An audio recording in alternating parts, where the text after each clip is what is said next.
latest news, subscribe our channel and press the bell icon to never miss any news.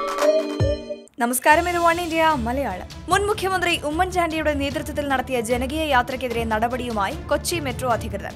Metro നയങ്ങൾക്ക് വിരുദ്ധമായി പ്രവർത്തിച്ചെന്ന് കാണിച്ചാണ് നടപടികളുമായി metro അധികൃതർ മുന്നോട്ടു പോകാൻ തീരുമാനിച്ചത്.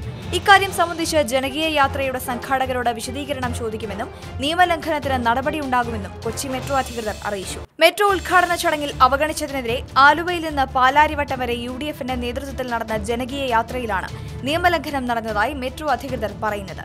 മുൻ മുഖ്യമന്ത്രി ഉമ്മൻചാണ്ടിയുടെ നേതൃത്വത്തിലാണ് യാത്ര സംഘടിപ്പിച്ചത്. ഈ യാത്രയിൽ മെട്രോയുടെ നയങ്ങൾക്ക് വിരുദ്ധമായ പെരുമാറ്റമാണ് ഇവരിൽ നിന്നുണ്ടായത് എന്നാണ് കൊച്ചി മെട്രോ അധികൃതർ പറയുന്നത്. പ്രവർത്തകർ ട്രെയിനിൽ മുദ്രാവാക്യം മുഴക്കുന്നതും ട്രെയിനിലും പരിസരത്തും പ്രകടനം നടത്തുന്നതുമെല്ലാം മെട്രോ ചട്ടങ്ങൾക്ക് വിരുദ്ധമാണ്. 1000 രൂപ പിഴയും 6 മാസം വരെ തടവും മെട്രോ നയമനുസരിച്ച് ഈ കുറ്റങ്ങൾക്ക് ലഭിക്കാൻ സാധ്യതയുണ്ട്. സ്റ്റേഷനിലെയും ട്രെയിനിലെയും വീഡിയോ ദൃശ്യങ്ങൾ പരിശോധിച്ച ശേഷമായിരിക്കും നടപടി.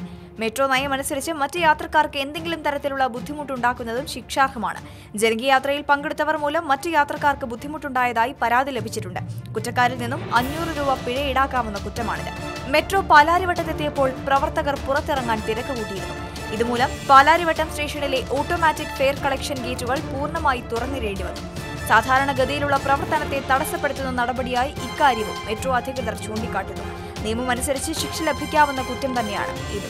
അപ്പോൾ വലിയ കൊട്ടിഘോഷിച്ചാണ് ഉമ്മൻചാണ്ടിയും സംഘവും മെട്രോയിൽ യാത്ര നടത്തിയത്. വാർത്തയോട് പ്രതികരിക്കാം ഒരു കമന്റിലൂടെ. Latest news like, share and subscribe to one India Malayalam.